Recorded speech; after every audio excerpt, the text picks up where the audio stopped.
Greetings, this is the Dennis John Show live at WRG Radio, where I'm lucky to have my guest here today, Mr. Doud Sloan, Ward 4, District of Columbia.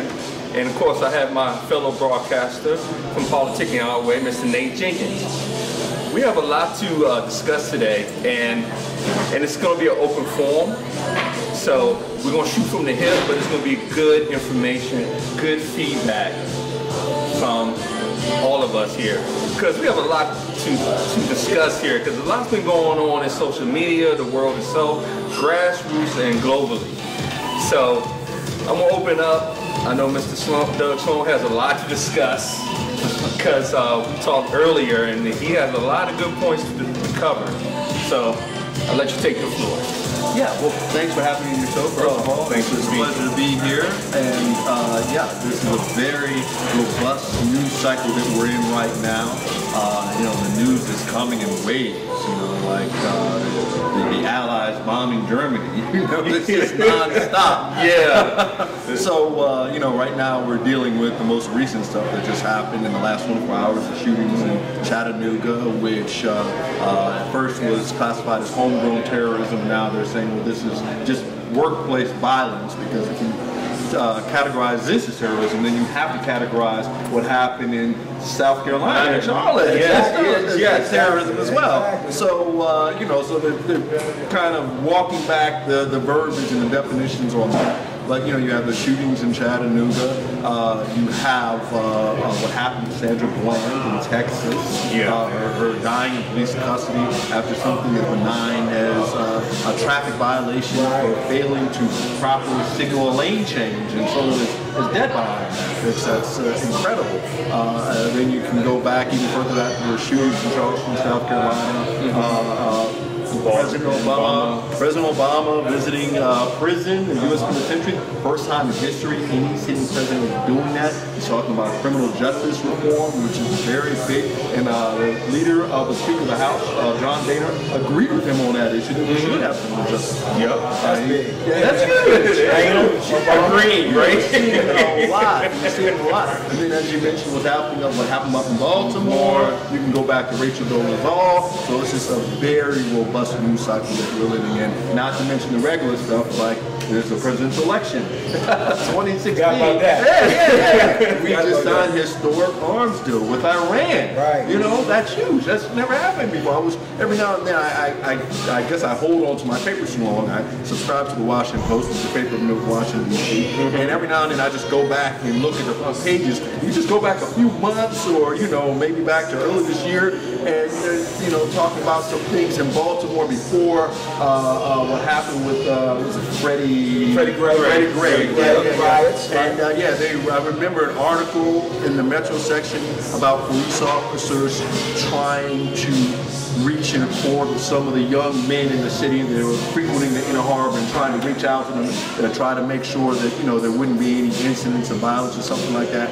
And I was like, wow, this was back in March of 2015. The police were trying to reach out. At least they had pictures of African American police officers. Right. Who were trying to reach out. We were trying to reach out. They were trying to reach out. So it's just been a very robust news cycle, and there's plenty of things to talk about.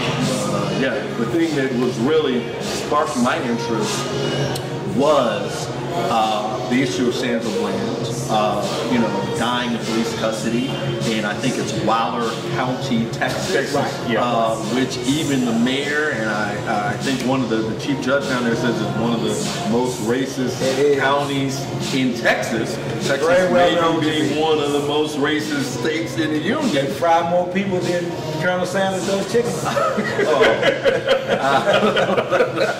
On the ethnic, you know, on the ethnic terms. Ethnic terms, it's just it comes to the responsibility of the police force of the local government.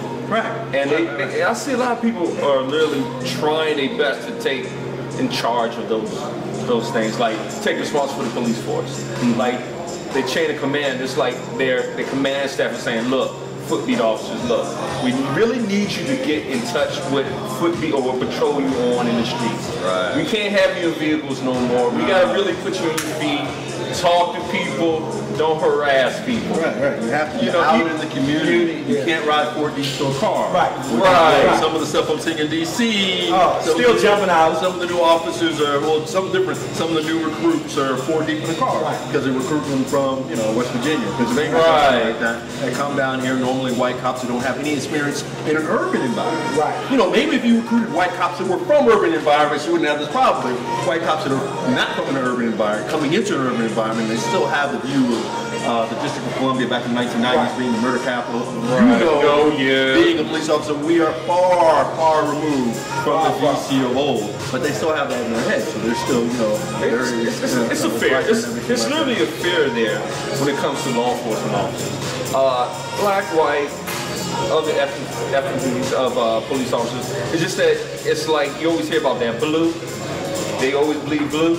And it's that mind game you play when you go through the steps of becoming a police officer, through the steps of local law enforcement training. And when you get out on the street, it's kind of funny, but when you actually see an arrest being done from a police point of view, if it's an African American young man or African woman, or just a situation that's domestic, they're both African American, you can see geographically the location. That's important. It's like saying Berry Farms. You see the attitudes of police officers say Berry Farms. Oh man, we got going deep there. They literally have a police officer sit there before they go in there. Well, here's my problem I have with the deployment of police. And we just mentioned having non-black police officers in black urban environments that may not be culturally prepared. Right. So, and I also pointed out that it was more of them not being from urban environments. Because every now and then you do meet a white cop out there from an urban environment. Exactly. And you have no problem. But here's what I'm seeing in the city a lot. From some of my work around in some of the more blighted urban areas, when I see the police force that roll in there and the attitudes that they have when they jump out of their cruisers, it appears to me, as you stated, that they're not from an original urban scale.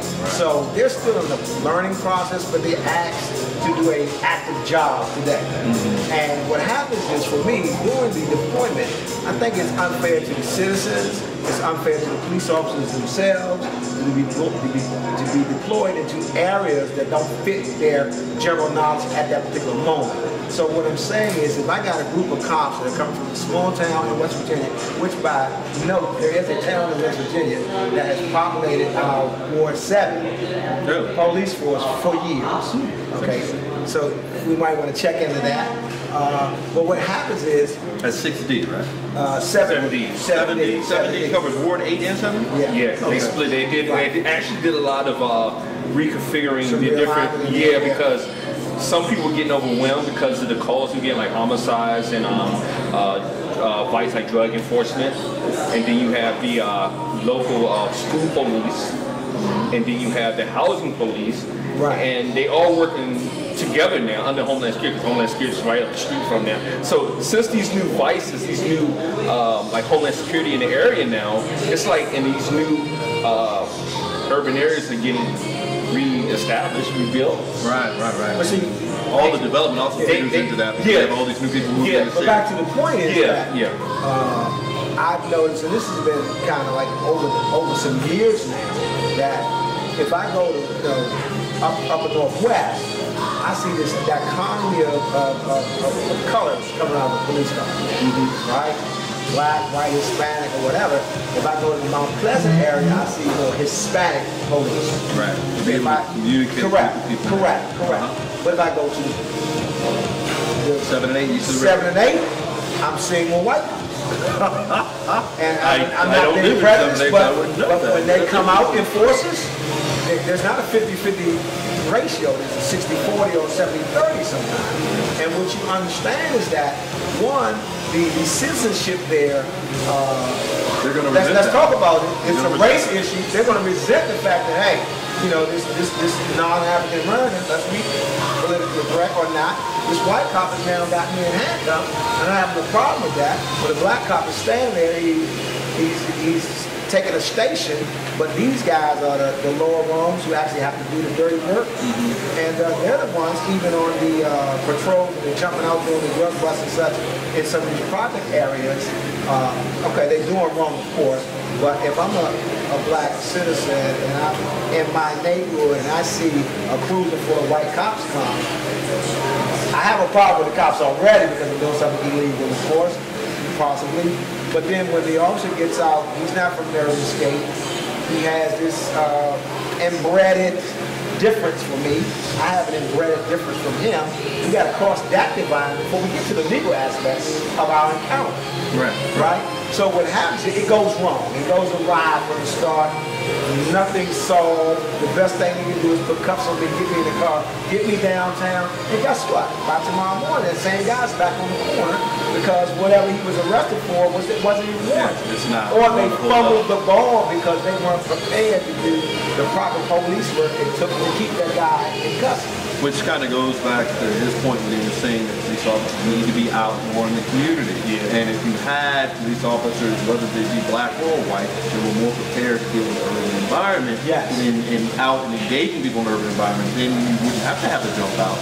They would be able to recognize people that were doing wrong and maybe not doing anything at all and be able to deal with that in a different manner. But what happened to pure community policing? I mean, when I say pure community policing, I'm not saying police in the community, I mean being in a part of